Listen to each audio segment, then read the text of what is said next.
Antra pensijų pakopa. Ko gero, daugiausiai diskusijų matau socialiniuose tinkluose, socialinėje erdvėje, ką daryti su antros pakopos pinigais. Vieni jau yra kategoriškai nusprendę, kad trauksis iš antros pakopos, kiti žmonės dar abejoja, skaičiuoja, žiūri, kokius pinigus jie galės pasiimti, kokius pinigus teks grąžinti. Tai pagrindinė žinutė yra ta, kad jau ko gero žinai, ar ne, nuo 2026 metų sausio 1 dienos iki 27 metų gruodžio 31 dienos 2 metų langas pasitraukti iš antros pakopos, jeigu yra toksai poreikis, noras ar tokie sprendimai. Pasiimti bus galima tik savo sumokėtas įmokas ir uždarbį, pelną. Tai sakykime, jeigu tu prisijungi prie savo kaupimo bendrovės ir matai ten 25 000, tai ne visus tuos pinigus bus galima pasiimti, dar reikia pasižiūrėti į sodros duomenis ir sakykime, jeigu sodroje matai mano įmokų suma,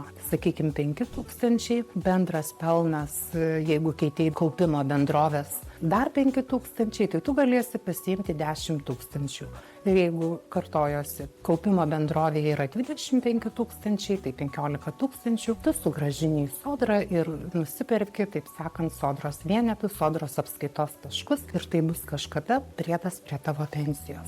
Tiksliau sakant, padidės tavo pensija. Ką dabar daryti tiems, kurie iš tiesų nusprendė pasitraukti ir galvoja, tai dabar pakeliausiu, gardžiai pavalgysiu, gražiai apsirengsiu. Tai žinai, tuos pinigus išleisti, čia pats ir jų nebėra. Mano rekomendacija yra juos tiesiog įdarbinti. Bent jau didžiąją dalį išsiimtų pinigų, jeigu nusprendėjai pasitraukti, tiesiog juos įdarbinti. Duoti jiems darbo ir susigeneruoti palūkanų ir tai, kaip ir sukurti tą antrą pakopą, bet kitokiu būdu. Nueik į mano Linktree ir ten rasi nuorodą į Financial Lithuanians. Tai yra ir YouTube kanalas, ir skaičiuoklės nuorodą įdėsiu ir į komentarus. Ir pasidomėk, kokiu būdu galima iš tų pinigų vėlgi papildomai uždirbti, susigeneruoti savo grąžą. Duoti jiems darbo, juos įdarbinti, kitaip tariant, investuoti. Labai linkiu, nors ir reikia mums kai kuriems ir buitį pasigerinti, nors norisi ir gražiai apsirengti, bet vis tiek labai linkiu neištaškyti tų pinigų.